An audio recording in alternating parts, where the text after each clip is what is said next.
Hello everyone! Magluluto tayo ngayon ng spicy adobo na chicken and pork. So ayan, pagsasamahin natin yung chicken and pork.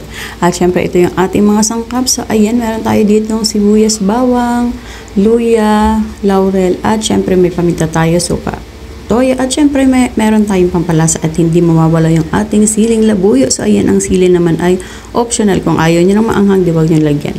So ayan, meron din tayo ditong saging na saba. So ayan, hinog yan kasi mas gusto ko nilalagay sa adobo yung hinog para namang hindi siya nakakaumay. So ayan, at syempre yan, gisa-gisa na natin yung ating mga sangkap, sabay-sabay na yan para mabilisang luto lang ito. So ayan, at syempre gigisa na natin yung ating pork and chicken. So ayan, sabay na natin, gisa lang natin yan.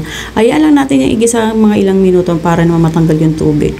So ayan, at syempre dahil konti na lang ang tubig, lalagyan na natin yan ng toyo. So ayan, napakadali lang naman magluto ng ulam na ito. So ayan, alam na alam natin itong lahat kasi lalo pag tayo ang mga tagaluto sa ating bahay. So ayan, at syempre ayan, lalagyan din natin yan ng konting tubig yan. Sakto lang na tubig lagyan natin yan at hayaan lang natin yan na kumulo.